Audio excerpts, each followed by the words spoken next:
Hey, what's going on, guys? Today I'll be reviewing the Hcigar Nemesis clone mod. Start off with the unboxing of it. Comes in a pretty nice case. It's got seven different tubes on it, but I got the brass edition. This either comes in the brass, stainless steel, gold, stainless steel, or copper. Start off with this.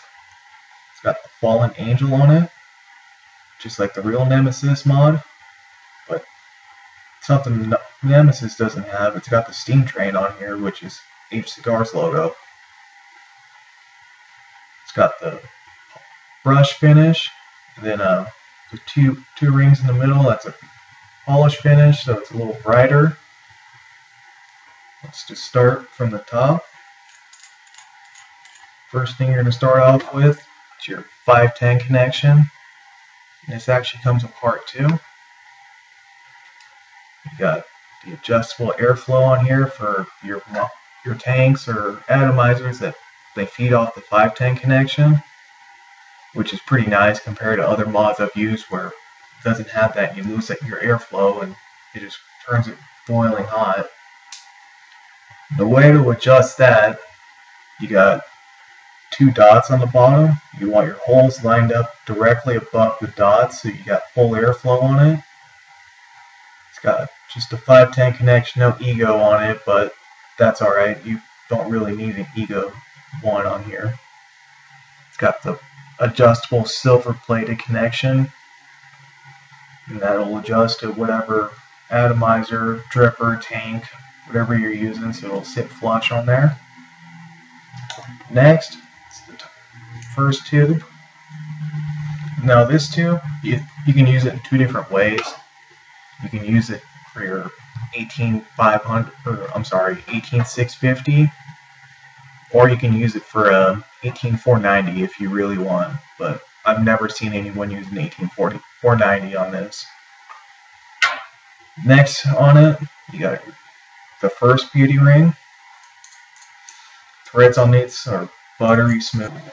This beauty ring, it can be used at more length to your tube, or if you're using a button top battery, it gives you just enough space to put a little bit, just to put that battery in. I don't like using them, just it messes up the firing butt. It makes it a little too soft for my liking, but some people like it, some people don't. Next, it's your second beauty ring. That's your kick. If you're using a kick which pumps up the amperage a little bit more, preferably not used on a low ohm setups like I'm using. This is more like if you're using a tank or, God forbid, an ego one, but you don't really need this if you're going to go for the low ohm cloud chasing.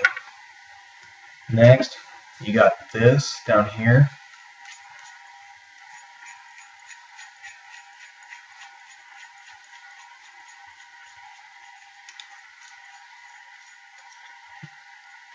You got the main tube. It's got 4 venting holes on it for your battery. Nice long threads on it for your locking ring. It's all brass inside, just like all the other ones. Got the internal threading on top and external on the bottom, which is pretty well. Next, you got your locking ring, which is aluminum.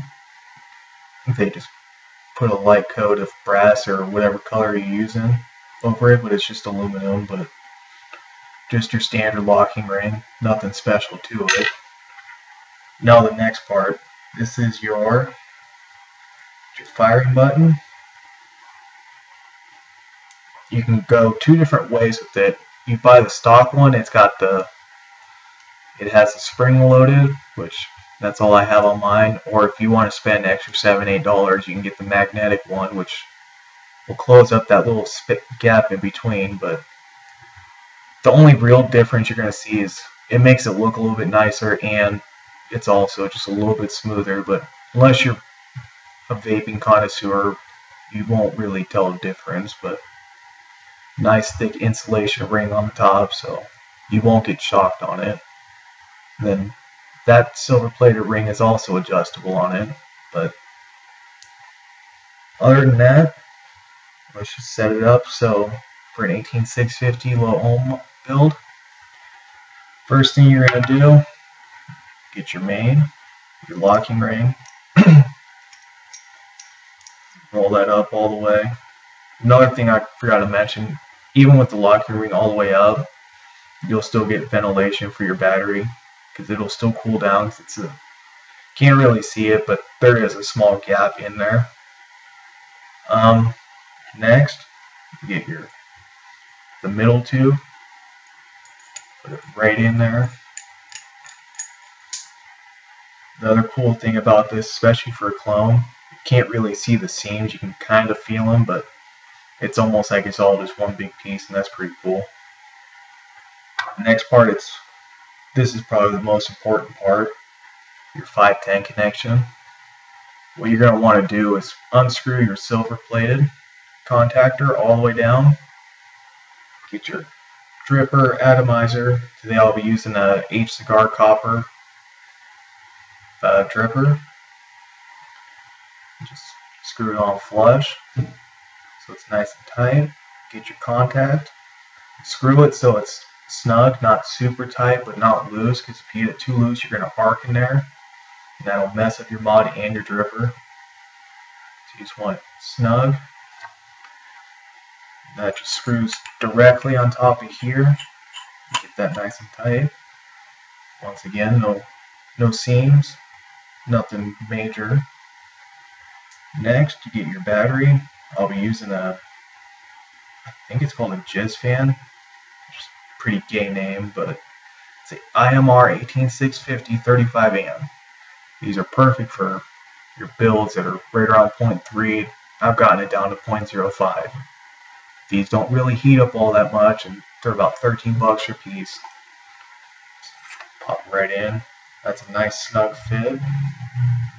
And now another very important part is your firing button. What I like to do, and it's just my own preference, I like to get it as tight as I can so I have a short throw. But you can adjust it out, so if you want a longer throw, you can do that. You can go in the middle, go on the outside. The only downfall for having it stepped out a little bit farther, kind of got a crunchy sound to it, but if you go all the way in, tight as you can get it, that sound's gone. Other than that, I'll be vaping on a 24 gauge Canthal dual coil. It's got 4 wraps on it. I just checked it in this morning. It's going about 1.5. So let's juice it up and see how this mod works. Let me step back.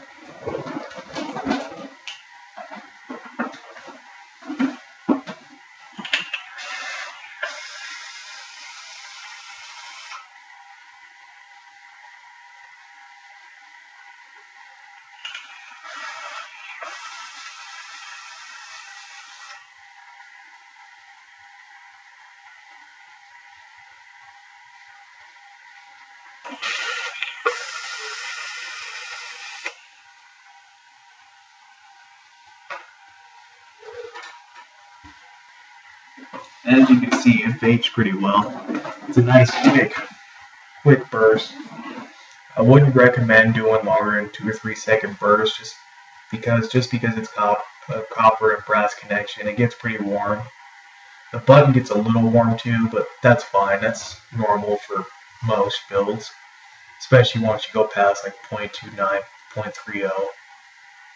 Overall, I'd give this setup, this mod, I'd give it about 8 out of 10, just because I like it because it's cheap, it's smooth, and if you're cheap and poor like me, why go spend $200 on the actual Nemesis when you can go on any website online, find this. I found it as low as $36.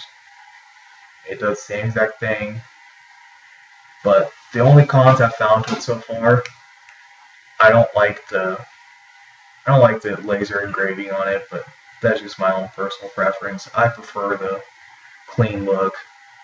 Some people like it, but until Nemesis makes a one without all the logos and whatnot on it, this is what we're gonna have to deal with until. But anyways, I'd recommend you buying this mod. Just it's good for beginners and it's good for the experienced drippers. Good for cloud chasing. And anyways, thanks for watching, and make sure to subscribe and